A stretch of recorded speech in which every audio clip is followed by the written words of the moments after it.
नमस्कार, आप देख रहे हैं न्यूज वन इंडिया और आपके साथ मैं हूं अंशिका पाठक। बुलेटिन की शुरुआत करेंगे सबसे अहम खबर के साथ। बीजेपी कोर कमेटी की बैठक लगातार जारी है। बैठक में अमित शाह, जेपी नड्डा और बीएल संतोष मौजूद हैं। सीएम योगी और स्वतंत्र देव सिंह भी बैठक में मौजूद हैं। 100 सीटों को लेकर मंथन चल रहा है। जल्द जारी होगी तीसरे और चौथे चरण की लिस्ट। तो पहले चरण की लिस्ट तो जारी हो चुकी है, दूसरे चरण की भी लिस्ट जारी हो चुकी है। तीसरे और चौथे चरण की लिस्ट बहुत जल्द जारी होगी।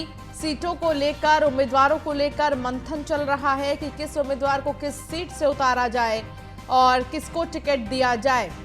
तो अमित शाह इस बैठक में मौजूद हैं, जेपी नड्डा इस बैठक में मौजूद हैं। बीजेपी कोर कमेटी की बैठक लगातार जारी है।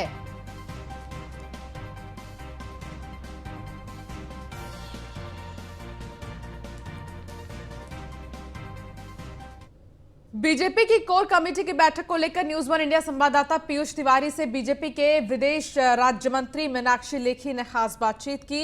उन्होंने क्या कुछ कहा, आइए आपको सुनाते हैं। हमारे साथ बातचीत करने के लिए केंद्रीय मंत्री मीनाक्षी लेखी जी है। मैम, आज पंजाब में सीटों को लेकर चर्चा हुई, कितनी सीटों पे चर्चा होगी? तमाम सीटों पर चर्चा हुई है और हमारा एक तरीका है जिसके अंदर जो प्रदेश का बोर्ड होता है वो प्रदेश का बोर्ड अपने निर्णय लेकर राष्ट्रीय बोर्ड के आगे आता है और राष्ट्रीय बोर्ड उन पर डिस्कस करता है, उन पर बातचीत होती है। फिर जब यहाँ की फाइनलाइजेशन होती है तो पार्लियामेंट्री बोर्ड उस पर हस्ताक्षर करता है। तो अभी सेकंड स्टेप पर हम लोग पहुँचे हैं और फाइनल स्टेप बाकी है। आम आदमी पार्टी कितनी चुनौती है मैम की बार पंजाब? कोई हमारे लिए कोई पार्टी चुनौती नहीं है। आखिरी सवाल मैम, उत्तर प्रदेश चुनाव को लेकर भी भारतीय जनता पार्टी में मंथन चल रहा है। किस प्रकार से आप लोगों की भारतीय जनता पार्टी की तैयारी है उत्तर प्रदेश चुनाव को देखते हैं? उत्तर प्रदेश चुनाव भारतीय जनता पार्टी जीत रही है, बाकी लोग मंथन कर रहे हैं कि क्या क्या किया जा सकता है अपनी जो सीटें हैं बची हुई उनको बचाने के लिए। धन्यवाद मैम। तो ये थी हमारे साथ केंद्रीय मंत्री मीनाक्षी लेखी जी, जिनका साफ तौर पर कहना है कि भारतीय जनता पार्टी प्रत्याशियों को लेकर लगातार मंथन कर रही है और निश्चित तौर पे जो और भी पार्टियां हैं वो अपनी सीटें बचाएं। वीडियो गोसाई के साथ पीयूष तिवारी, नई दिल्ली। बीजेपी की बैठक में सहयोगी दलों को सीट देने को लेकर भी चर्चा हो रही है। बीजेपी के सहयोगी निषाद पार्टी के अध्यक्ष संजय निषाद कैसे जीत का प्लान बना रहे हैं, कैसे विरोधियों पर वार कर रहे हैं, देखिए।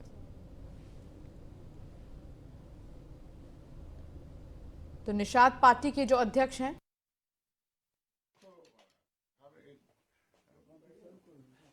संभ्रांत और राजनीतिक व्यक्ति को कानून का संविधान के दायरे में रहकर पालन करना चाहिए। जब कोड ऑफ कंडक्ट चुनाव का लागू हो गया, आचार संहिता लग गई, तो कोशिश करना चाहिए आचार संहिता का पालन करना, उसको तोड़ना। इसका मतलब आप कानून तोड़ रहे हो तो इसका मतलब आप ठीक काम नहीं करोगे। कहता हूँ आज के दिन में जब कोरोना आया था, एक को दिन अखिलेश जी निकले थे अपने वोटर की सेवा करने। मैं कहता सबकी न करते, किसी दिन निकले, उनके लोग निकले, एक को वीडियो दिखाएंगे, एक को फोटो दिखाएंगे, तब तो रोग से डर के मारे घर में बैठ गए सारे लोग, तब तो नहीं आए थे। ये तो अंतर्राष्ट्रीय मुद्दा था, महामारी थी, महामारी में कुछ भी हो सकता। अब व्यवस्था थोड़ी बहुत होती है, उसको देखकर कोई कहे। खबर गाजियाबाद से, जहां मुख्यमंत्री योगी आदित्यनाथ का सपा पर हमला, सपा पर अपराधियों को टिकट देने का आरोप उन्होंने लगाया है। समाजवादी पार्टी का चेहरा सबके सामने आ चुका है। सीएम ने कहा कि कई सीटों पर सपा ने अपराधी उतारे हैं। कैराना, स्याना, लोनी में सपा ने अपराधी उतारे हैं। श्री सीटों को टिकट देकर सपा ने चरित्र दिखा दिया है।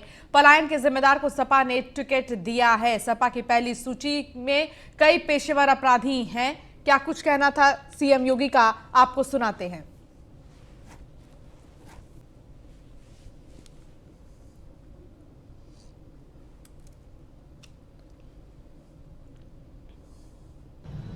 पिछले 5 वर्ष के दौरान हमारी सरकार ने जिन पेशेवर अपराधियों को और गुंडों के मन में भय पैदा किया था, जनता को भयमुक्त वातावरण दिया था, आज समाजवादी पार्टी का चेहरा एक बार फिर से सबके सामने आ चुका है। कैराना से लेकर के बुलंदशहर, स्याना और लोनी तक जो चेहरे समाजवादी पार्टी के सामने आए हैं, कोई कैराना हिंदू व्यापारियों के पलायन के लिए जिम्मेदार अपराधियों को, मुजफ्फरनगर के दंगों के अपराधियों को और उन पेशेवर हिस्ट्री सीटर को अपना कैंडिडेट बना करके समाजवादी पार्टी ने अपने वास्तविक चरित्र को एक बार फिर से प्रदेश के सामने, देश के सामने प्रस्तुत कर दिया है कि प्रदेश के बारे में उनकी मंशा क्या है। और मुझे लगता है कि उनकी पहली सूची ने इस बात को साबित कर दिया है कि उनका सामाजिक न्याय, गरीबों, दलितों, पिछड़ों और व्यापारियों की और सम्मानित नागरिकों की संपत्ति पर कब्जा करने वाले पेशेवर अपराधियों के प्रति उनको प्रश्रय देकर के आगे बढ़ाने की अपनी इस प्रवृत्ति से वह आज भी कहीं हटे नहीं है और आदत बहुत जल्दी सुधरती भी नहीं है। और इसीलिए जल्दीबाजी में आज अपना मुंह छिपाने के लिए अब उन्होंने सूची सार्वजनिक करने से परहेज कर दिया है। कहा कि अब चुपचाप सिंबल टेबल के अंदर से लेन देन जो उनका पहले होता था वही अब सिंबल के भी लेन देन का कार्य अब टेबल के नीचे से उनका चुपचाप होगा। उन्होंने इस बात को फिर से शुरू कर दिया है। लेकिन मैं प्रदेशवासियों को इस बात के लिए आश्वस्त करता हूं, प्रदेशवासियों का, प्रदेश के जनता जनार्दन का आशीर्वाद होगा तो भारतीय जनता पार्टी 10 मार्च को फिर से प्रचंड बहुमत की सरकार बनाएगी और इन पेशेवर गुंडों और अपराधियों पर वैसे ही टूटेगी जैसे पहले टूट करके इनको बिलों के अंदर घुसाया था। इन्हें फिर से बिलों के अंदर घुसाने का कार्य सरकार करेगी। इधर यूपी में एक बार फिर किसानों को लेकर सियासत गर्म है। किसानों की लहलहाती वोटों की फसल सभी काटना चाहते हैं, इसलिए किसान नेताओं के बीच जाने का सिलसिला भी शुरू हो गया है। 2 दिन पहले गठबंधन के उम्मीदवारों ने भाकियू अध्यक्ष नरेश टिकैत के दरबार में हाजिरी लगाई थी, जिसके बाद चौधरी टिकैत ने सपा आरएलडी गठबंधन को समर्थन देने का ऐलान किया था, जिससे कि बीजेपी खेमे में खलबली मच गई। वक्त की नजाकत को भांपते हुए बीजेपी आलाकमान ने तुरंत केंद्रीय मंत्री डॉक्टर संजय बालियान को नरेश टिकैत के पास भेजा, जिसके बाद अब भाकियू अध्यक्ष के सुर बदले नजर आ रहे हैं। नरेश टिकैत पहले गठबंधन को सीधा समर्थन कर रहे थे, लेकिन अब सबको आशीर्वाद देने की बात कर रहे हैं। भाई, आप लोगों की परीक्षा की घड़ी इस गठबंधन का बगल जो कोई भी जाए उसे कुशा मंदरामंत जो कुछ भी तरीका अपनाना हो, रिक्वेस्ट का यह और तो कुछ नहीं होता। हाँ, और तरीका तो कुछ नहीं होता। सब अच्छा व्यवहार सारे को काम आवे और बड़े अच्छे तरीके से सब मनाने की बात है और इस गठबंधन को सफल बनाओ। किसी भी पार्टी का कोई भी प्रत्याशी होगा, किसी भी पार्टी का होगा, जो कर पहले टिकैत साहब के जमाने से है या जो आते हैं, हम तो अपना वो का वही बना कर रखने और सब आशीर्वाद देने। वोट मांगने की बात यहां से कोई ना करे। तो वहीं किसानों के मसले को लेकर बीजेपी और सपा के बीच कैसी सियासी जंग छिड़ी है और इस जंग पर किसान नेता राकेश टिकैत क्या कह रहे हैं, आपको ये भी सुनाते हैं। अंग्रेजों की सरकार में भी ऐसा जुल्म नहीं हुआ होगा जैसा भारतीय जनता पार्टी की सरकार में हुआ। जलियांवाला बाग में सीने पर गोली चलाई अंग्रेजों ने और यहाँ पर जो शांतिपूर्ण तरीके से आंदोलन खत्म करके अपने घर लौट के जा रहे थे, पीछे से जीप चढ़ाई। उस सरकार से क्या उम्मीद करोगे? इसीलिए हम संकल्प ले रहे हैं, ये अन्य संकल्प ले रहे हैं, जिन्होंने किसानों के साथ ऐसा व्यवहार किया है उनको हटाएंगे और हराएंगे। उन्होंने प्रेस के माध्यम से कहा तो किसानों के बड़े हितैषी, अगर वह हितैषी होते तो उनके शासनकाल में किसानों के हित में कोई काम तो हुआ होता। उनकी सरकार के समय में गन्ना का भुगतान तक नहीं होता था, मेरे किसानों की फसल सूख जाती थी, बिजली नहीं आती थी, मेरे किसानों की फसल किसी आपदा में बर्बाद हो जाए तो 2-2 साल तक मुआवजा भी नहीं मिलता था। और वह किस मुंह से किसान की बात करते हैं? अपना लड़ो, कौन किसके आशीर्वाद की जरूरत है? सबको अपना मैदान में आगे तो अपना काम करो। किसने आंदोलन में क्या करा होगा, किसने गांव के लिए, गरीब के लिए क्या करा होगा, तो सब जनता जानती है।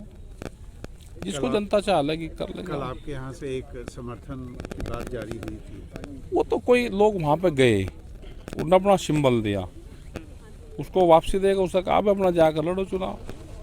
आज दूसरे जा रहे, कल तीसरे जा रहे, वहाँ तो रोज जाते रहे ना अलग अलग तरीके। अन्य हाथों में लेकर अखिलेश यादव ने संकल्प लिया और अखिलेश यादव ने कहा कि किसानों पर बीजेपी ने अत्याचार किया है, किसानों पर अत्याचार करने वालों को हटाना है। वोट के लिए कृषि कानून वापस हुए हैं। 3 कृषि कानून किसानों पर थोपे गए थे। किसान हित में सरकार ने कोई फैसला नहीं किया और अब कह रहे हैं कि किसानों के हित में कानून वापस लिए, किसानों को परेशान करने वालों को हम हराएंगे।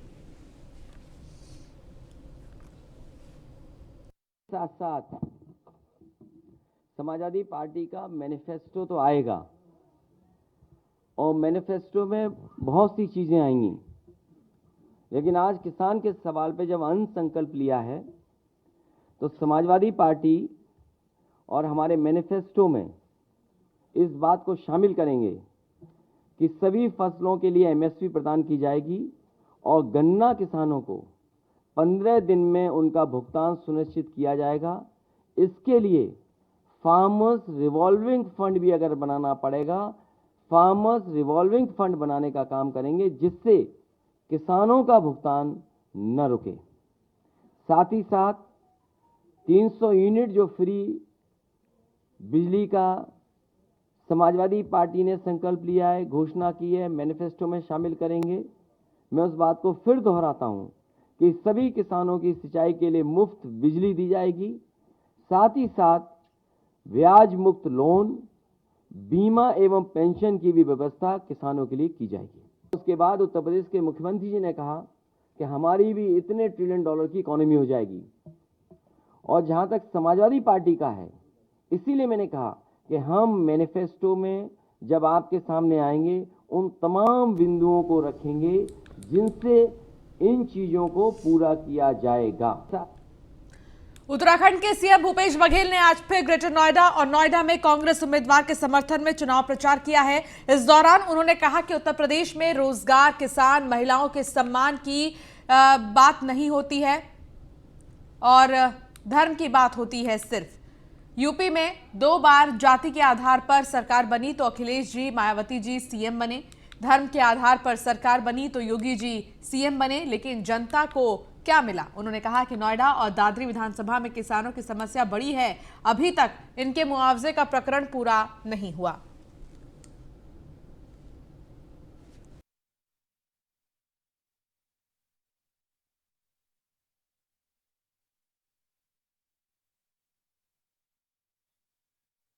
दो 2022 चुनाव का आगाज हो चुका है और ये चुनाव कोरोना के साये में हो रहा है। निर्वाचन आयोग ने कुछ गाइडलाइन निकाली। उस गाइडलाइन में ये है कि आप 300 से अधिक की सभा नहीं कर सकते या जितनी हाल की क्षमता है उसके आधे में आप सभा करेंगे। उस नियम का पालन करते हुए आज आपके गांव में हम लोग पहुंचे हैं। मैं आप सबका हार्दिक अभिनंदन करता हूं, स्वागत करता हूं कि आप समय निकाल के सभा में आए। आदरणीय साथियों, ऐसे चुनाव पहली बार कि कोई राजनीतिक दल आम सभा नहीं कर सकता, कोई राजनीतिक दल रैली नहीं कर सकता, कोई राजनीतिक दल गांव में पदयात्रा नहीं कर सकता, क्योंकि कोरोना है। कोरोना के बाद जब याद आई तो आपको याद होगा 2 साल पहले प्रधानमंत्री जी ने खूब ताली बजवाई थी, थाली भी बजवाई थी। लोगों ने खूब ताली थाली बजाया, कहा कि 18 दिन में महाभारत समाप्त हो गया, 21 दिन में हम कोरोना समाप्त कर।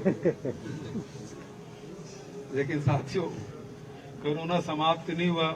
हमारे परिवार के लोग बहुत से बिछड़ गए, बहुत सारे रिश्तेदार नहीं रहे। यहाँ नदियों में कफन के लिए कपड़े नहीं थे, उनके लाश दफनाए गए। खबर लखनऊ से, जहां कई दलों के नेताओं ने बीजेपी ज्वाइन की है। डिप्टी सीएम केशव प्रसाद मौर्य ने ज्वाइनिंग कराई है। सभी नेताओं का बीजेपी में स्वागत है। केशव प्रसाद मौर्य ने कहा कि 2022 में 300 से ज्यादा सीट जीत रहे हैं, सपा की हवा निकलने वाली है। पहले गन्ना किसानों का भुगतान नहीं होता था, तो केशव प्रसाद मौर्य ने कहा कि पहले भुगतान नहीं होता था गन्ना किसानों का, लेकिन अब क्योंकि लक्ष्य रखा गया है उसको जरूर पूरा करेंगे। आज भारतीय जनता पार्टी परिवार में हमारे श्रीमान दलजीत सिंह जी, पूर्व विधायक, रश्मि आर्या जी, ब्रजमोहन कुशवाहा जी, डॉक्टर सुरभि जी और हमारे जनवादी पार्टी के पूर्व प्रदेश अध्यक्ष सत्येंद्र चौहान जी, ये सब शामिल हुए हैं। मैं इन सबका स्वागत है। आज भारतीय जनता पार्टी परिवार में हमारे श्रीमान दलजीत सिंह जी, पूर्व विधायक, रश्मि आर्या जी, ब्रजमोहन कुशवाहा जी, डॉक्टर सुरभि जी और हमारे जनवादी पार्टी के पूर्व प्रदेश अध्यक्ष सत्येंद्र चौहान जी, ये सब शामिल हुए हैं। मैं इन सबका गाजियाबाद में सीएम योगी ने कोविड सेंटर का निरीक्षण करने के बाद कहा कि यूपी के कोविड प्रबंधन की पूरे विश्व भर में सराहना मिली है। कोविड कंट्रोल मॉडल देश के आगे खड़ा किया। यूपी में कोरोना नियंत्रित है और सीएम योगी ने कहा कि दूसरी कोविड काल की तुलना में थर्ड वेव कम खतरनाक है। इसके साथ ही उन्होंने कहा कि यूपी में रिकॉर्ड जांच और वैक्सीनेशन हुई है। उन्होंने कहा कि यूपी में 94% लोगों को पहली डोज लग चुकी है। विगत पौने 2 वर्षों से कोरोना प्रबंधन के लिए बेहतरीन प्रयास करने का जो अभियान चल रहा है,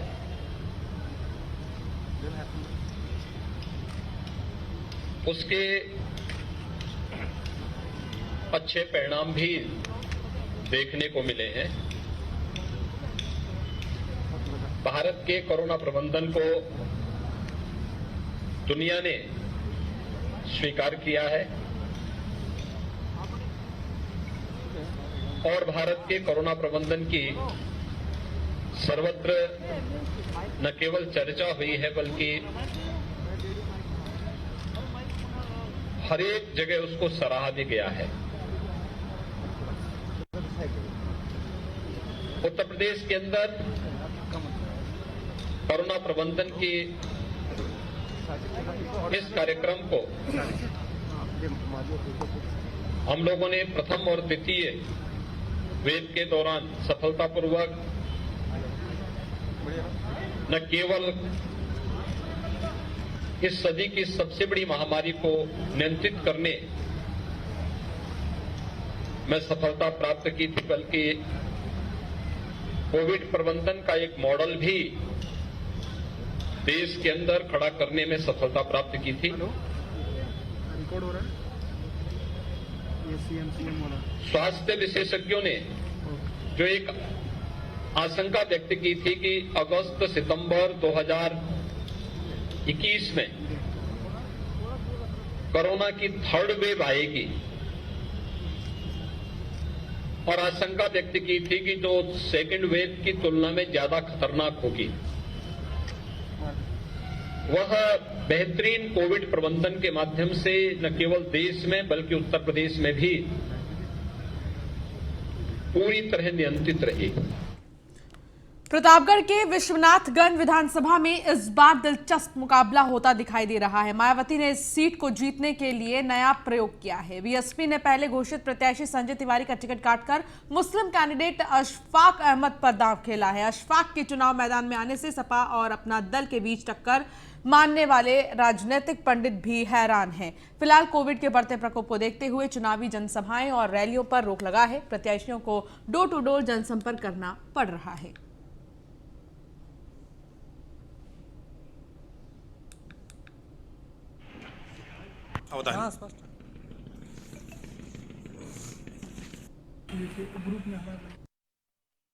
ये सबसे बड़ा मुद्दा है क्षेत्र की खराब सड़कें, पानी की समस्याएं, कहीं कहीं किसी अभी भी बहुत से ग्राम सभा में लाइट की व्यवस्था नहीं है।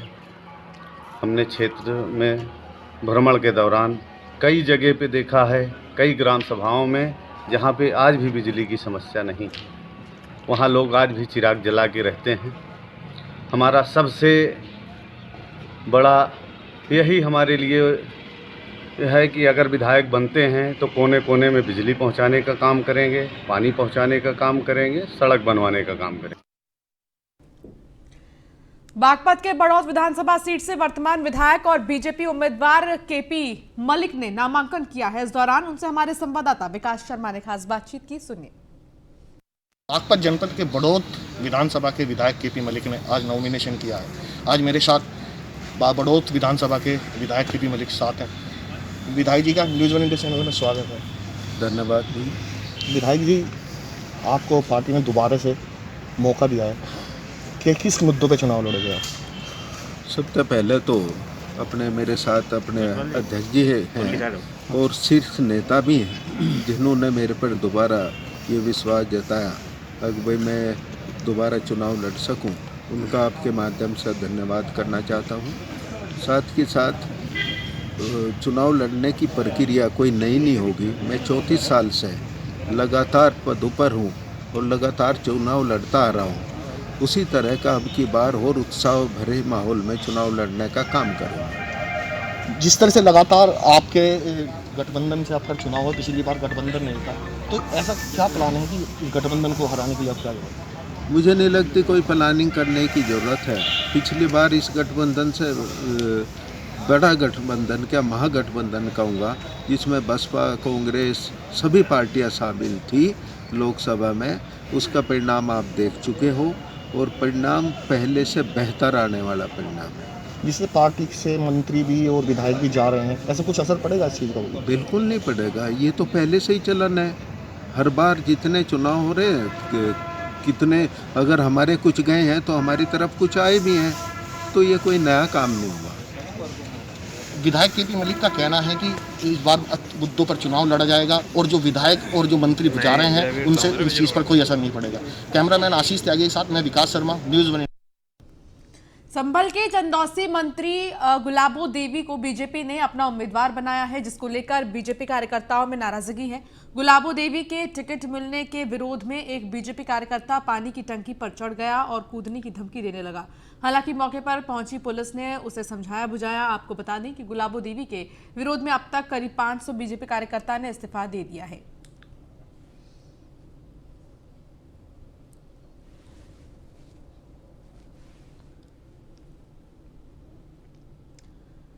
मुजफ्फरनगर में पुलिस ने बड़ी कार्रवाई करते हुए 2 शातिर चोरों को दबोचा है। सिविल लाइन पुलिस ने कार्रवाई करते हुए दूसरे जिले के बदमाशों को पकड़ा है। ये बदमाश मोबाइल फोन और टावरों को निशाना बनाते थे। चोरों की निशानदेही पर पुलिस ने रेड कर लाखों का चोरी का माल बरामद किया। हालांकि 2 चोर अभी भी पुलिस की गिरफ्त से दूर हैं, लेकिन पुलिस उन्हें जल्द ही पकड़ने का आश्वासन दे रही है। एक ये अंतर्राज्यीय गिरोह है जो अलग अलग राज्यों में जो टावर हैं, मोबाइल टावर हैं, उनका जो कीमती सामान होता है, सर्विस प्रोवाइडर जो है, उनका जो कीमती सामान, जिसमें कि वो तांबे का भी सामान होता है, पीतल का सामान होता है, बैटरीज होती हैं, जो कि सबसे कीमती सामान उसमें होता है, उसको चुराते हैं और ये अलग अलग मंडियों में जहाँ पे इसकी बेहद मांग है वहाँ पे इसको बेच देते हैं। किसी सूचना पे सिविल लाइन पुलिस ने इसमें 2 लोगों को गिरफ्तार किया है। इसमें एक का नाम मोहम्मद शाकिर और एक का नाम शमीम है, जो कि यहीं मुजफ्फरनगर सिटी के ही रहने वाले हैं। और इनके जो 2 अन्य साथी हैं, वो जो इनके साथ और थे, वो भागने में सफल रहे हैं। और इनके पास से तकरीबन 50 लाख रुपए का सामान, जो कि इनके जो मोनूमेंट्स हैं, जो उपकरण हैं, वो बहुत ही कीमती हैं, वो इनसे बरामद हुआ है। ये सामान कहाँ बेचते थे? ये अभी तक तो इन्होंने बताया कहीं दिल्ली में मंडी, सीलमपुर मंडी है, वहाँ पे इसकी काफ़ी मांग है, वहाँ ये उसको बेचने का वो कर रहे थे। जब तक ये बेच पाते तब तक पुलिस ने दबिश देकर इनको गिरफ्तार किया। अपराध का तरीका क्या है? इनका तरीका है कि जो जैसे टावर होते हैं, रात में टावर में वहाँ कोई नहीं होता है, आजकल ऑटोमेटिक सब टावर हैं, तो वो टावर में रात को चोरी करते हैं, वहाँ से सामान निकालते हैं और जो कीमती सामान है, जिसकी इन्हें बखूबी जानकारी है कि कौन सा सामान कीमती है, उसी सामान को वहाँ से निकाल लेते हैं। तो वहीं सोनभद्र में अवैध शराब के खिलाफ चलाए जा रहे अभियान के तहत पुलिस ने बड़ी कार्रवाई की है। एसपी अमरिंदर प्रसाद सिंह के निर्देश पर पूरे जिले में अवैध शराब कारोबारियों के खिलाफ शिकंजा कसता जा रहा है। रॉबर्ट्सगंज में पुलिस ने गाड़ी से भारी मात्रा में अवैध शराब पकड़ा है। इसके साथ ही गाड़ी से पुलिस ने 20,000 के इनामी बदमाश समेत 4 लोगों को गिरफ्तार किया है। पुलिस ने मौके से 560 लीटर स्प्रिट भी बरामद किए हैं।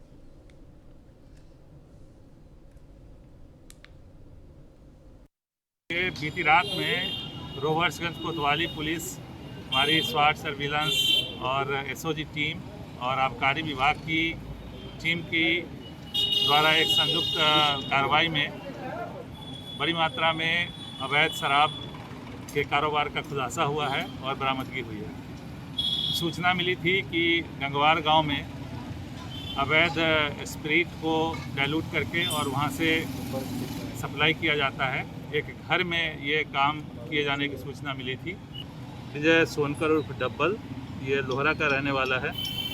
अंकित जायसवाल पुत्र जयप्रकाश जायसवाल, ये खटकरिया थाना अरोरा मिर्ज़ापुर का रहने वाला है।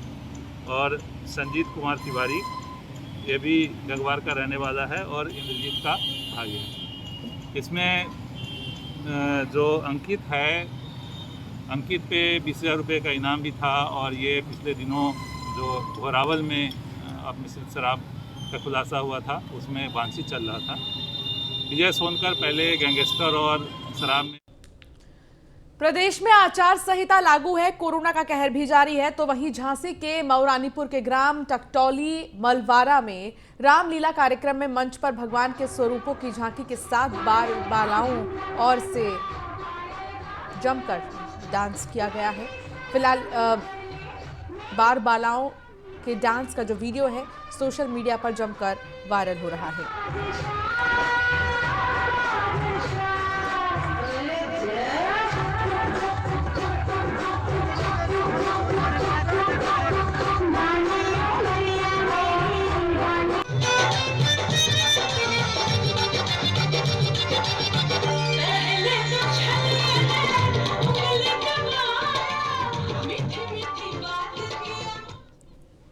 और चलिए इस बुलेटिन में फिलहाल इतना ही। अब बने रहिए न्यूज़ 1 इंडिया के साथ। नमस्कार।